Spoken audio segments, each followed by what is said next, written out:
Peptic ulcer পড়াচ্ছে। হ্যাঁ ভালো করে দেখুন। পেপটিক আলসার হচ্ছে জিআইটির একটা আলসার, আলসার মানে ঘা। ঘা।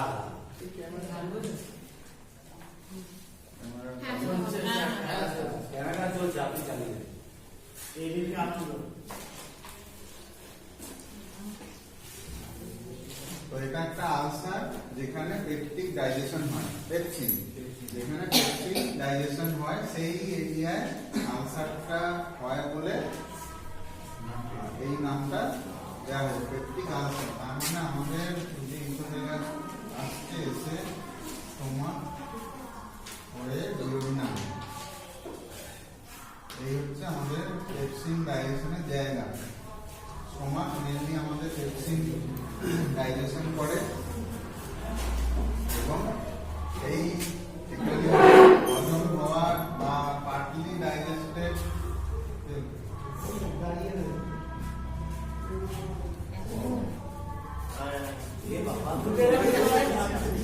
দুয়ারে সরকার দেখতে গেছে, দুয়ারে রেশন দেখতে গেছে।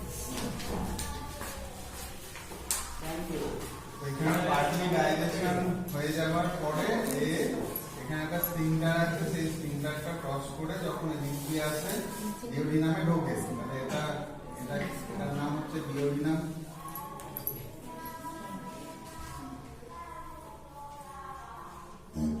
এইটুকু ফার্স্ট পার্ট, এটা সেকেন্ড পার্ট, এটা থার্ড পার্ট। মেনলি ফার্স্ট পার্টে আমাদের আলসারটা তৈরি হয়, যেহেতু এই পেপসিনটা অ্যাসিড যে ফুড সেটা এখানে আসে, এসে তারপর এখানে এসে তারপর এটা বাইলের সাথে মিক্সিংটা হয়, তবে সেই অ্যাসিডিকটা অ্যালকালাইন হয়। তো এই জায়গাটা আমাদের যেহেতু এটা অ্যাসিডিক, সেহেতু এই সামনের পোর্শনটা অ্যাসিডিক হয় এবং ফার্স্ট পার্ট অফ ডিওডিনামটা আমাদের আলসার হওয়ার চান্স খুব বেশি থাকে এবং স্টোমাকটা। যখন স্টোমাকের আলসার হয়, যখন স্টোমাকের আলসার হয় তখন এটাকে আমরা গ্যাস্ট্রিক আলসার বলি। গ্যাস্ট্রিক আলসার বলি। দুটো ধরনের পেপটিক আলসার আছে, একটা হচ্ছে গ্যাস্ট্রিক আলসার আর একটা হচ্ছে ডিওডিনাল আলসার। ও এই দুটোই পেপটিক আলসারেরই? হ্যাঁ, এই দুটোই হচ্ছে পেপটিক আলসার। এই দুটোকেই পেপটিক আলসার বলে। স্থান অনুযায়ী আলসারটা স্থান অনুযায়ী ডিওডিনাল আলসার, এই জায়গাটা যেটা আলসারটা হয় এটাকে বলে ডিওডিনাল আলসার। এই দুটোকেই আমাদের পেপটিক আলসার বলা হয়। এবার সিমটমের মধ্যে মেন ফারাক হচ্ছে,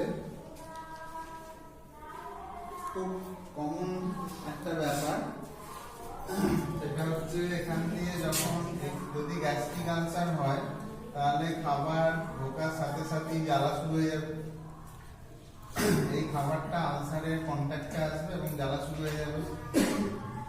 তাহলে খাবার সঙ্গে সঙ্গে আমরা সিমটম দিয়ে কিভাবে ডায়াগনোসিস করবো যে গ্যাস্ট্রিক আলসার হয়েছে না ডিনাল আলসার হয়েছে, এটা আমাদের জানতে হবে। গ্যাস্ট্রিক আলসার হচ্ছে খাবার ঢোকার সাথে সাথেই আলসারে কন্ট্যাক্টে আসে এবং জ্বালা শুরু হয়ে যায়।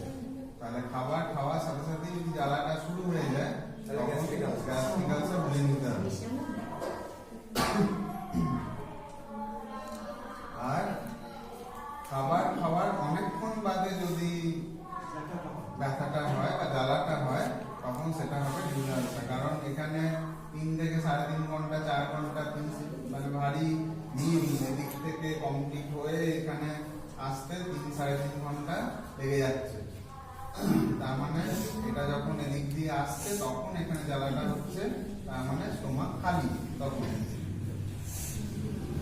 তাহলে ব্যথাটা হচ্ছে খালি পেটে, স্টোমাকে তখন খাবার থাকছে না, স্টোমাক এখান দিয়ে বেরিয়ে চলে আসছে। তাহলে খালি পেটে ব্যথা বা জ্বালা হলে পারে ডিউরিনাল আলসার। কিন্তু আমি বলছি যখন গ্যাস্ট্রিক আলসার আমরা এটা বুঝবো, যখনই খাবার খেলো সঙ্গে সঙ্গে জ্বালা হচ্ছে তখন গ্যাস্ট্রিক আলসার। তাহলে গ্যাস্ট্রিক আলসারে এই জ্বালাটা প্রায় 3-3.5 ঘন্টা পর্যন্ত থাকতে পারে, কারণ 3-3.5 ঘন্টা যতক্ষণ খাবারটা ওই স্টোমাকের মধ্যে থাকে। হ্যাঁ, জ্বালা থাকতেও পারে, নাও থাকতে পারে, কিন্তু খাবার সঙ্গে সঙ্গে জ্বালাটা করলে তখন বোঝা যাবে গ্যাস্ট্রিক আলসার। জ্বালাটা প্রথমেই হয়, না। পরে তো সেটা অ্যাসিড দ্বারা নিউট্রিলাইজ হয়ে যায়, একটা নিউট্রালাইজ হয়। তখন অতটা জ্বালা থাকে না। কিন্তু যদি মনে করো একটা ডেক পেন থাকতে পারে, সেটা ঠিক আছে, কিন্তু মনে করো খাবারটাতে যদি এত জ্বালা করে, ডেক পেন মানে হচ্ছে সারা পেট জুড়ে ব্যথা, স্যার মানে নির্দিষ্ট কোনো স্থান নেই, কিন্তু জ্বালাটা এখানেই হবে, এইখানে ব্যথা জ্বালাটা হবে। বলছি, খাওয়ার সাথে সাথে খাবারটা পেলেই যদি আমাদের খাবারের মধ্যে তেল মশলাটা পেলেই যদি জ্বালা করে, তাহলে Gastric যখন ulcer। অ্যাসিডটা সিক্রেশন হবে তখন আরো জ্বালা করে। হাইড্রোক্লোরিক অ্যাসিড কিন্তু আরো বেশি জ্বালা আরো জ্বালা করে। আর এই HCl টা তো এই সেলটা কখন ধরে? হজম করে তো সাহায্য করে HCl। খাবার ঢুকলে খাবার সঙ্গে সঙ্গে সময় তো HCl ধরে না। না না, খাবার যখন ঢুকবে ওটার কথাই বলছি। হুম।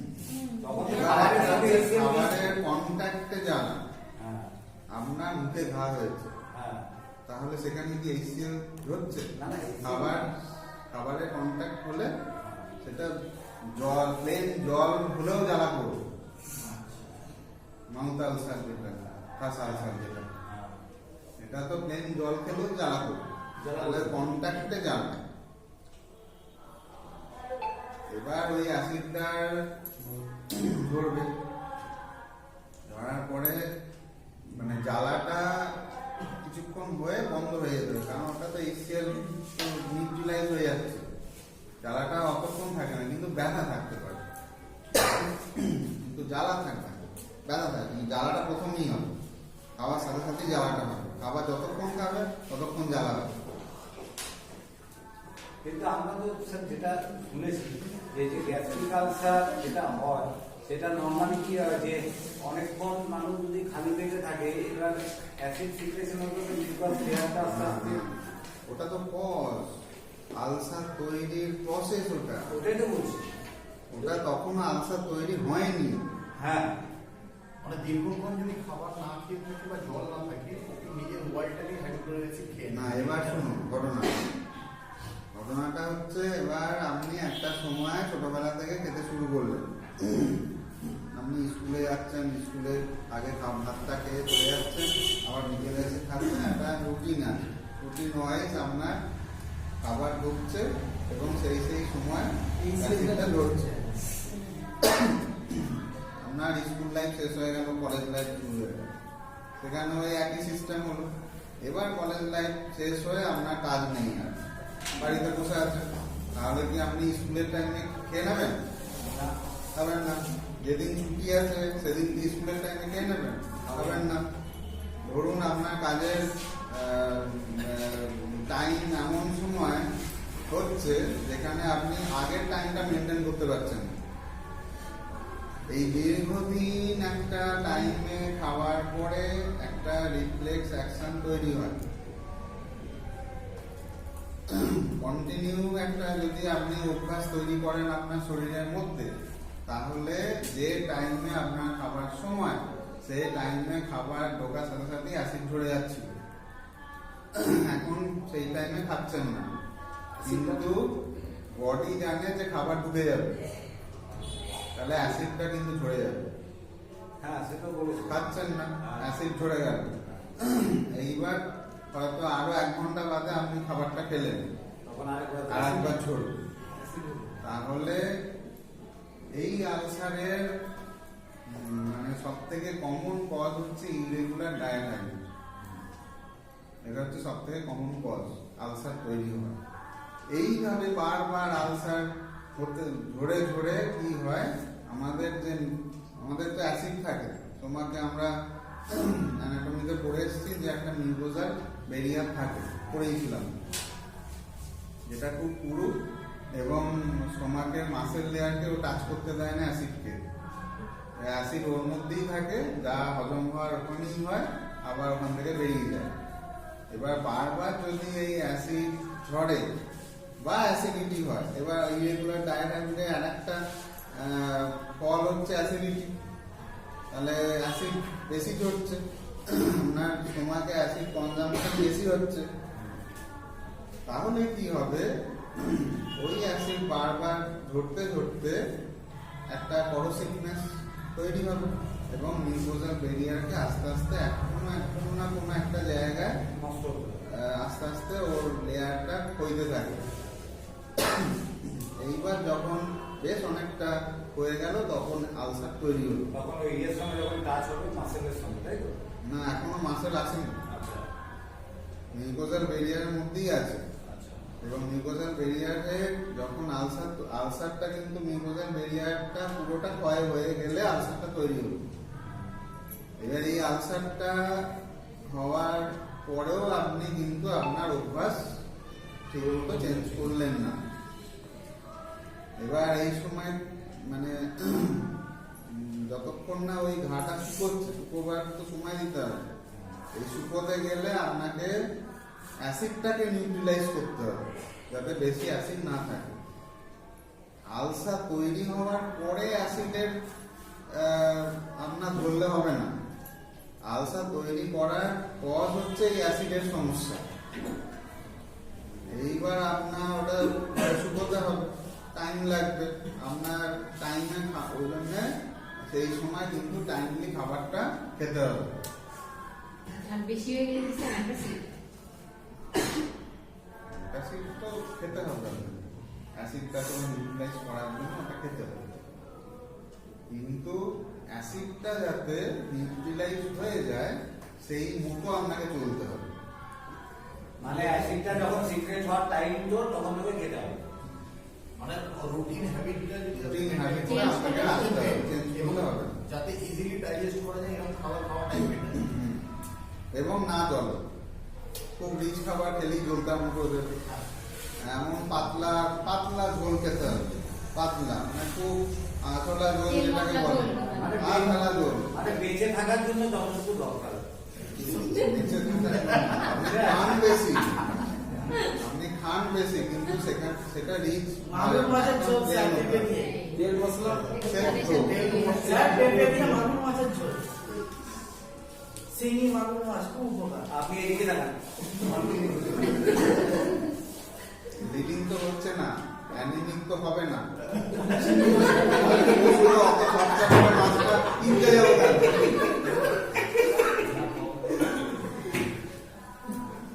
এইবার এই গ্যাস্ট্রিক আলসারের পেশেন্টের ক্যারেক্টার মানে তাকে দেখতে কিরকম হবে? যেহেতু খাবার খেলেই তার জ্বালা, তাহলে সে খেতে চাইবে? খেতে চাইবে না। সবই দিন রান্না রান্না তবে মানে খাবো না, এখন খাবো না, খেলেই পেট জ্বলবে। তাহলে হয় তাকে একদম একদম প্লেন সেদ্ধ জল খেতে হবে, আর না হলে সে খেতে চাইবে না, জ্বালা করবে। সেই সেদ্ধ জলও অল্প একটুখানি তো চিরিং করবে, চিরিং করবে একটুখানি।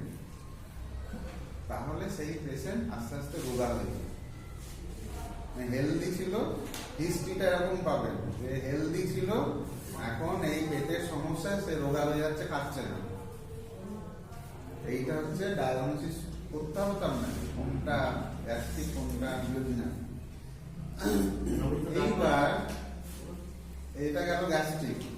ডিওডিনালে কি হয়?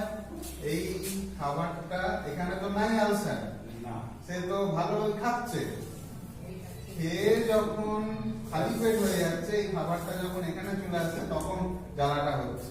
তার মানে খালি পেটে জ্বালা, খেলে আরাম।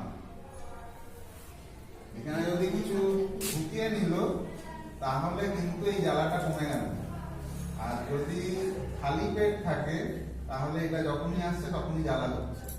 সেই জন্য গ্যাস্ট্রিক আলসারের পেশেন্ট হেলদি, ডিওডিনাল আলসারের পেশেন্ট হেলদি হয়, বারবার খায়। আচ্ছা কিন্তু স্যার এটা কি মানে আমি জানার জন্য জিজ্ঞেস করছি, আমাদের মেকানিজমটা কি এইরকমই যে তোমাকে যতটা খাবার আমি দিলাম টোটালটা ডাইজেস্ট হয়ে একসঙ্গে বেরোবে, না অল্প অল্প করে আস্তে আস্তে না না, টোটালটা হয়ে তারপর বেরোবে। তাই? সেই জন্য অতক্ষণ টাইম লাগে, নাহলে তো একটু একটু করে বেরিয়ে যেত। এবার টোটালটা বেরোবে এই কারণে, এইখানে বাইরে তো বারবার ধরবে না, বাইরেটা পুরো নিউট্রিলাইজ করতে হবে। এতটা যেটা আপনি খেলেন সেই খাবারটা তো এখানে পুরোটা আসতে হবে। তারপর তো সে ডাইজেস্ট করতে পারবে, একটু একটু করে বেরোবে না, কারণ এখানে একটা স্ফিংটার আছে। এই স্ফিংটারটা তখনই খোলে যখন এখানে ডাইজেস্ট, এটা তো এরকম থাকে না, এটা তো এরকম ঝুলে যাবে তো, খাবার খেলে তো এরকম ঝুলে যাবে, হ্যাঁ, এ তো বেরোতে পারবে না। এবার খাবারটা যখন একটা গোটা খাবার, এটা যখন মানে ইয়ে হয়, পাচন হয়ে যায়, তখন তার সাইজটা ছোট হয়ে যায়। তাহলে যখন আবার সাইজটা ছোট হবে, তখন এটা আস্তে আস্তে উঠে যাবে, উঠে গেলে এখানে এবার চাপ দেবে, স্প্রিংটা ঘুরবে, তারপরে এখানে বেরোবে। সেই জন্য খাবার সাথে সাথেই পেটটা ভার লাগে, তারপর আবার আধ ঘন্টা 45 মিনিট বাদে আর ভাল লাগে, আর ভাল লাগে না, তারপর মনে হয় যেন আর নেই খাবার, কিন্তু একটু হালকা হয়ে গেছে, তার মানে ডাইজেশন শুরু হয়ে গেছে। ডাইজেশন শুরু হয়ে ওটা অনেকটা হালকা, মানে ডাইজেশন মানে কি, কমপ্লেক্স খাবারটাকে সিম্পল করা। তাহলে কমপ্লেক্স কখন হচ্ছে, যখন সেটা গোটা গোটা থাকছে। তাহলে আমি যখন মুখে ঢুকিয়েছি তখন চিবিয়েছি, সেবেলায় কি হচ্ছে, গোটা থাকছে না, সব ছোট ছোট হয়ে যাচ্ছে, ছোট হয়ে গিলছি, মন্ড তৈরি হচ্ছে, সেটা তো এমনি ছোট হয়ে গেছে। তাহলে একটা গোটা রুটি কি গিলতে পারবো? তাহলে সেটা ভাঙছি, ভেঙে তারপর সেটা মন্ড তৈরি হচ্ছে, তারপর সেটা গিলছি, তাহলে তোমাকেও ওটা সাইজ ছোট হয়ে যাবে, ছোট হয়ে বেরোবে। তাহলে ডিউরিন আলসারের পেশেন্ট হেলদি হয়, গ্যাস্ট্রিক আলসারের পেশেন্ট এমাসিয়েটেড বা রোগা, ঠিক আছে, এটা থেকে একটা বলে যায়। আর ডিউরিন আলসারের পেশেন্ট খেতে চাইবে না, আর গ্যাস্ট্রিক আলসারের পেশেন্ট বারবার খাবে, ওই ব্যথা কমানোর জন্য। খালি পেটে হলেই ব্যথা শুরু হয়ে যাবে, সেই জন্য বারবার খেতে চাইবে, খাবে। এই হচ্ছে বেসিক ডিফারেন্স।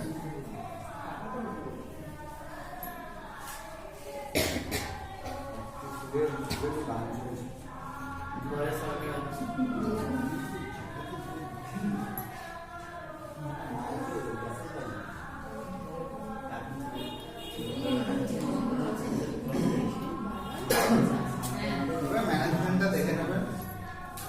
এইগুলো ক্ষেত্রে তেল মশলা ক্ষেত্রে অ্যাভয়েড স্পাইসি ফুড, বেশ খেতে হবে, আর প্লেন খাবার খেতে হবে।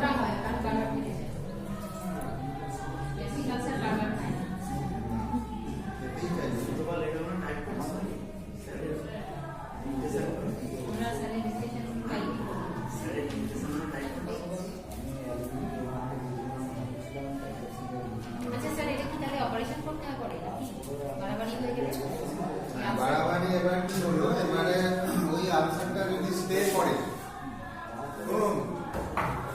ওই আলসারটা যদি স্টে করে, তাহলে আস্তে আস্তে সে গভীরে যাবে, মাসের লেয়ারকেও ক্ষয় করে দেবে, এবং বাইরে যে প্যারাইটাল লেয়ার থাকে কভার, সেটাকেও ক্ষয় করে দিয়ে ফুটো করে দেবে।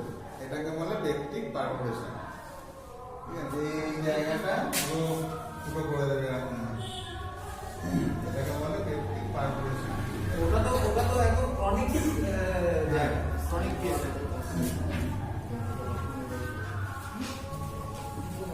এই সময় কিন্তু প্রচন্ড ব্যথা, পেটে ব্যথা, জ্বালা এগুলো থাকবে। আচ্ছা, কিছু কিছু সমস্যা দেখা যায় যে খেলেও ব্যথা তো করছে, তার সঙ্গে বমি ভাব আসছে। বমি ভাব হতে পারে যদি ইরিটেশন হয়,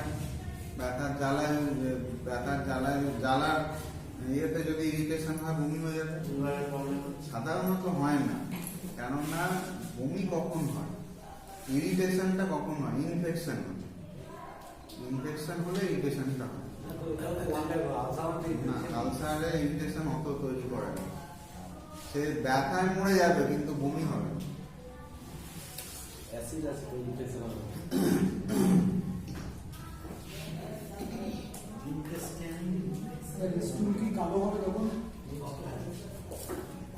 যদি ব্লিডিং হয়, যদি এটা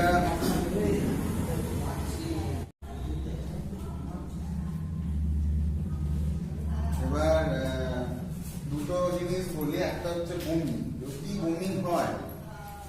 সেটা গ্যাস্ট্রিক আলসারের ক্ষেত্রে কম, যদি হয়। আচ্ছা। যদি বমি হয়ে যায় তাহলে ব্যথাটা কমে যাচ্ছে। আর ডিউডিনাল আলসারের ক্ষেত্রে বমি সাধারণত হয় না, হবে না তো, কারণ খাবার মানে ব্যথা কমে যাবে কেন? বমিটা হয়ে কি অ্যাসিডটা বেরিয়ে গেল? বেরিয়ে গেল, পেটে আর তো খাবার রইল না, খাবারই রইল। তাহলে ব্যথাটা কমে যাচ্ছে সেই জন্য। আর যদি এই পারফোরেশন গ্যাস্ট্রিক আলসারের ক্ষেত্রে যদি ব্লিডিং হয়, তাহলে এই ব্লাডটা হয় বমি হয়ে বেরোবে, আর না হলে নিচের দিকে নেমে যাবে। দুটো জিনিস হতে পারে। তাহলে বমি হয়ে যদি এদিক দিয়ে বেরিয়ে যায়, তাহলে সেটাকে আমরা হেমাটেমেসিস বলছি। রক্ত হেমাটেমেসিস আর যদি এটা বলছি। বৃষ্টি নেমে যায়, এবার এই ক্ষেত্রে ব্লাডটা লিটাল হেমি হেমোসিস হেমাটেমেসিস হেমা এত মাছ কমা ব্রাইট রেড হবে। আমার সামনে দেখা হয় হেমাটেমেসিসের ক্ষেত্রে ব্লাডটা কিন্তু ব্রাইট রেড হবে। আর যদি এদিক দিয়ে একবার বেরিয়ে যায়, তাহলে তাহলে তো এদিক দিয়ে বেরোচ্ছে না, তাহলে এই ব্লাডটা এই ডিওডিনাম, জেজুনাম, মিলিয়াম এগুলো বেরোতে বেরোতে সে তো ক্লটিং হয়ে যাবে। এবার ক্লটিং হয়ে গিয়ে সেটা কালো ব্লাড হয়ে বেরোবে, তখন ম্যালিনা হচ্ছে। ম্যালিনা বলবে, ম্যালিনা, তখন ম্যালিনা হচ্ছে। ম্যালিনা মানে হচ্ছে ব্ল্যাকি স্টুল। ব্ল্যাকি দিছি। ব্ল্যাকি স্টুল, কালো পায়খানা হচ্ছে। ঠিক আছে, কালো পায়খানা হচ্ছে।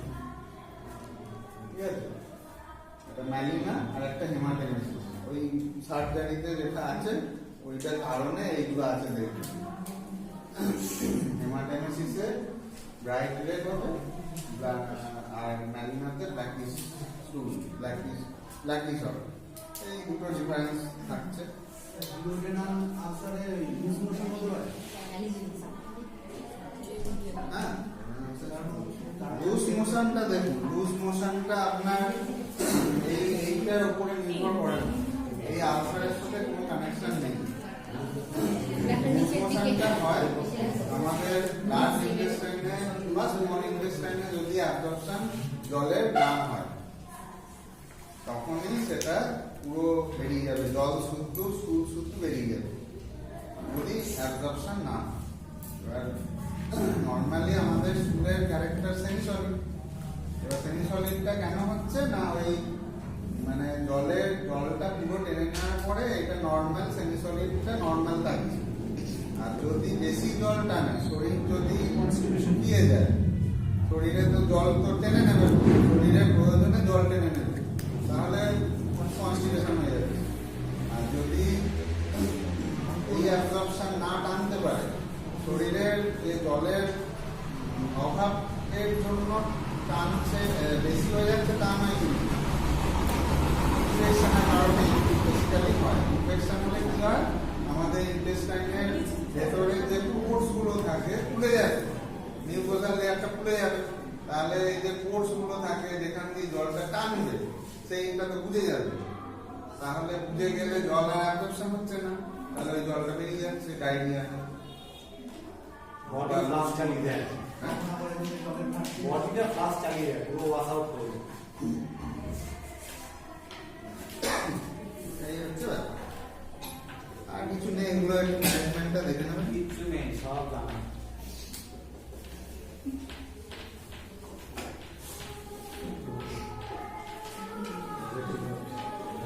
পরীক্ষার সময় স্যার অনেক কিছু মনে হয়। পরীক্ষার সময় আপনি গার্ড থাকবেন তো, আর কোনো দরকার নেই, সব কিছু হবে।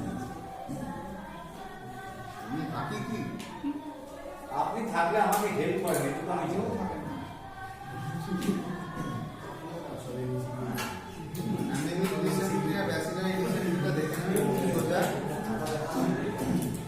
অ্যানিমিক ডিসেন্ট্রি হয় এন্টামোবা হিস্টোলাইটিকা দিয়ে।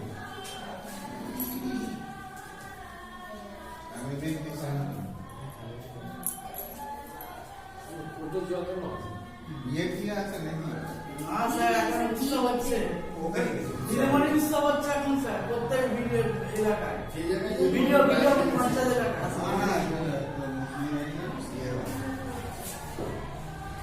Amending recently and nationally recently.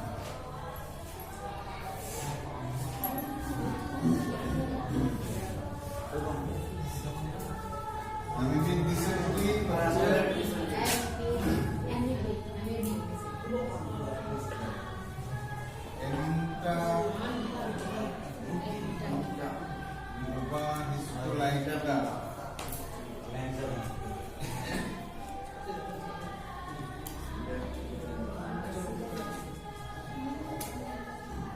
লাইটিকা একটা পরজীবী প্রোটোজোয়া এর এগুলো আমাদের জল থেকে আসে, এর ওভা এর বাচ্চা এগুলো জল থেকে আসে এবং আমাদের ইন্টেস্টাইনে গিয়ে আমাদের ইন্টেস্টাইনের মধ্যে থাকে এবং এরা ব্লাড সাক করে এবং এরা ইন্টেস্টাইনের মধ্যে বেঁচে থাকে এবং ইন্টেস্টাইনের মধ্যে একটা ইনফ্লামেশন তৈরি করে এবং স্ক্র্যাপিং করে। ইন্টেস্টাইনটার ভেতরে যে মিউকাস লেয়ার আছে ওটাকে স্ক্র্যাপিং করে, সেই জন্য ফুডের সাথে মিউকাস বেরোয়, ঠিক আছে? এবং একটা ক্যাম্পিং পেইন হয় এইটাতে। এবং এটা হচ্ছে আমাদের যেটা আমাশা বলি সেটা। আর ব্যাসিলারি রিসেন্টলি হচ্ছে এটা ব্যাকটেরিয়াল কলা। এটা একটা সিজেলা গ্রুপের ব্যাকটেরিয়া। স্যার দুটো ডিসেন্ট্রির মধ্যে ডিফারেন্স কি? এটা ব্যাকটেরিয়া, এটা প্রোটোজোয়া। সে তো বুঝলাম না, মানে সাইন এন্ড সিম্পটম এটাতে 10 থেকে 20 বার মোটামুটি সারাদিনে নর্মাল যেতে হবে। এই ব্যাক করে যাবে। বেরোবে, লুজ টুল উইথ মিউকাস বেরোবে। আর এটাতে 10 to 20 টাইমস এ ডে বেরোবে বডি থেকে। আর এটা মোটামুটি যেতে হবে 30 থেকে 40 বার। পেছনে হাজা হয়ে যাবে। সেই জন্য এটা খুব পেইনফুল হয় এবং লাইফ থ্রেটনিং হয়, কিন্তু এটা বেঁচে যাবে, এটা কোনো অসুবিধা হবে না। ও এটা লাইফ এটাতে কিন্তু মানে ইনফেকশন তো ওটা ব্যাকটেরিয়াল ইনফেকশন, সেহেতু ওটার ক্ষেত্রে কিন্তু খুব ডেঞ্জার, মানে এটা কিন্তু শরীর একদম শেষ করে দেয়। এই সিজেলা গ্রুপের সেনাই এরকম কিছু একটা নাম আছে। সিজেলা গ্রুপের 2-3 রকম ব্যাকটেরিয়া আছে এটা করে। এটা বেশিবার হয় আর এটা কম হয়। এগুলো কি স্যার খাবারের থেকেই যায়? কিন্তু বেশি খাবার জল হ্যাঁ, খাবার এটা তো জল থেকে মেন, জল থেকে হয়। এটা খাবার, জল, নিঃশ্বাস, শ্বাস নেওয়া, ব্যাকটেরিয়া তো শ্বাসের মাধ্যমে ঢোকে। হলো। আর এটা কম হয়, ওটা বেশি হয়। এটাতে ব্লাডলেস, এটা ব্লাড কিন্তু বেরোয় না, ব্লাড অ্যাবসেন্ট, রক্ত এখান দিয়ে বেরোচ্ছে না, কিন্তু এখানে ব্লাড বেরোবে। এই স্টুল কালচার করলে ব্লাড পাওয়া যাবে এবং ব্লাডি স্টুল হয়। এই জন্য এটা রক্ত আমাশা বলে না, এই রক্ত আমাশা হচ্ছে ব্যাসিলারি ডিসেন্ট্রি। আর এটাতে বেশি মিউকাস থাকে, এখানে বেশি মিউকাস বেশি হবে। এখানে পেটে ব্যথা, পেট কামড়ানি, তখন এই স্ক্যাপিংটা পড়ে। যখন স্ক্যাপিংটা হয় তখনই পেট কামড়ায় এবং তখনই মনে হয় যে বারে বারে যায়, তাই তো? সেই জন্য তখনই ছুটে যাবে, পায়খানাটা হবে। কিন্তু আর এটা কামড়াবে এটা হচ্ছে স্ক্যাপিং, মিউকাস বেশি থাকে ওখানে, মিউকাস এবং ব্লাড দুটোই থাকে এবং ডোজগুলো বেরোয়, এটাতে মিউকাস বেশি থাকে।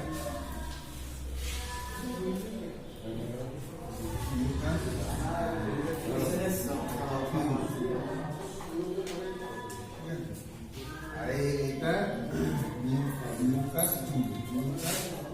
তখন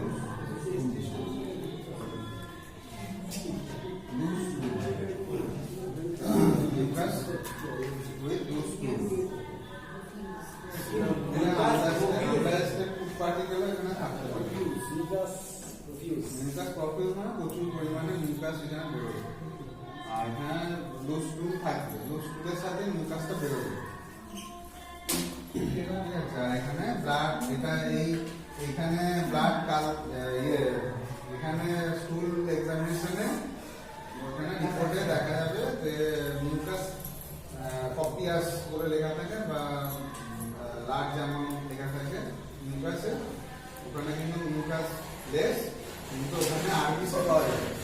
এখানে আরবিসি পাওয়া যায়, ব্লাড এই স্কুল কালচার করলে আরবিসি পাওয়া যায়। হ্যাঁ, মিউকাস লেস উইথ আরবিসি।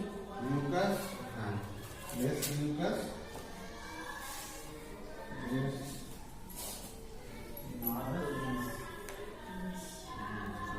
কালচারে আর ব্লাড মিক্স থাকবে, ব্লাড মিক্স। কালচার করলে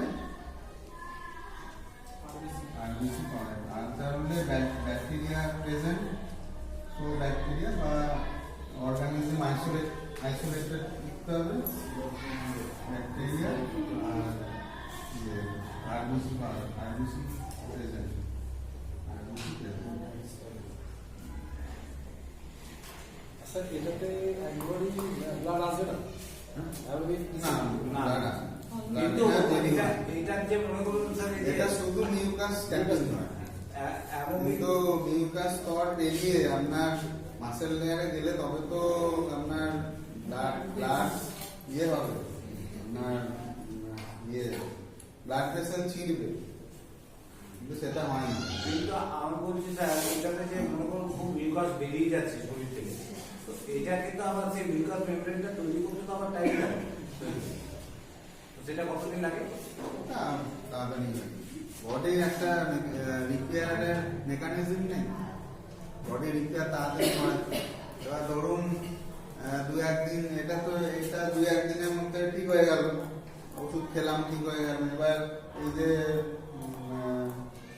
এই প্যারাসাইট আমার ইয়ে হয়ে গেল, ডিস্ট্রয় হয়ে গেল, তারপর আস্তে আস্তে ওটা মিউকাসটা হচ্ছে ইনফ্লামেশন হয়। মানে ইনফ্লামেশন হলে যে ক্যারেক্টার ব্যথা জ্বালা যন্ত্রণা এগুলো তো হবে। এবার যে ক্র্যাম্পিং পেনটা হয় ওইটা স্ক্যাপিং হওয়ার জন্য। এবার দুটোতেই ইনফ্লামেশন হয়, ওটা তো ইনফ্লামেশন হয়, এটা তো ইনফ্লামেশন। কিন্তু এটা তো যে এটা হবে স্ক্যাপিংটা এটা ব্যথা অত হয়, এটা ব্যথা হয় কিন্তু স্ক্যাপিংটা কম হয়। কম, কিন্তু হয় হয়, ব্যথা হবে, স্ক্যাপিংটা কম হয়। তো বেশি বেরোবে, হুড় করে বেরোবে অনেকবার। বাচ্চাদের অনেক সময় এই গেলা তাহলে স্যার দুটোতেই কি অ্যান্টিবায়োটিক দিবেন? বাইল মিক্সচার, বাইল ডাইজেশন হয়, তাই না? স্যার দুটোতেই তাহলে অ্যান্টিবায়োটিক দিতে হবে। সিরাপ অ্যান্টি এটা ওই আপনার মেট্রোনিডাজল, নেভেন্ডাজল খাওয়াতে হবে, ওই বাচ্চাদের হলে লিকুইড খাওয়াতে হবে।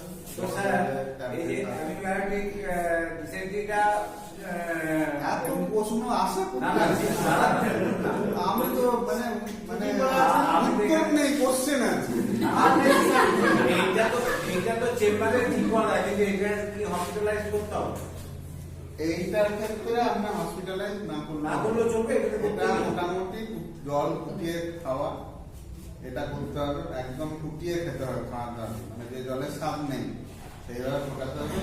এটাতে আপনার ভাতের ক্যান খাওয়ালে কাজ হয়ে যাবে, জল ফুটিয়ে খাওয়াতে হবে, আপনার ওআরএস খাওয়াতে হবে, এগুলো খেলে চেক হয়ে যাবে। মানে ওইটা হসপিটালাইজ করতে হবে। দেখুন কত ভ্যালিড কোশ্চেন করলাম, আলিদা তো হ্যাঁ হ্যাঁ হ্যাঁ করে দিল।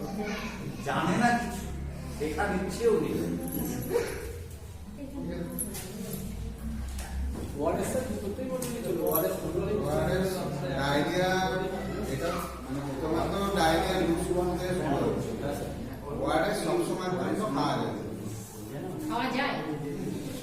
আচ্ছা ভাতের আপনার প্যান বলে শুধু খাওয়া যায়, খাওয়া দাওয়া না, যখন শরীর দুর্বল লাগবে, বেশি ঘাম হয়ে যাবে বা বেশি পায়খানা, ডায়রিয়া হলো, ডিসেন্ট্রি হলো, গ্রীষ্মকালে ডায়রিয়া ঠিক হলো। আছে।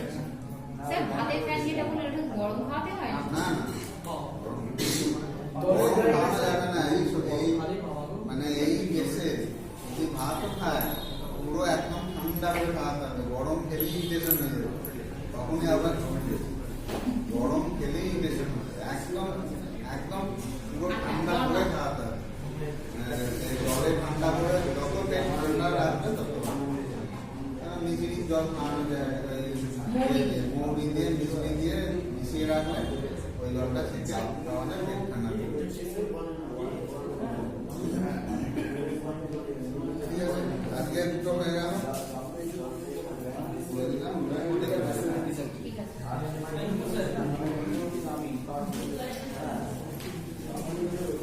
স্লাইডার স্লাইডার স্লাইডার স্লাইডার এবার যদি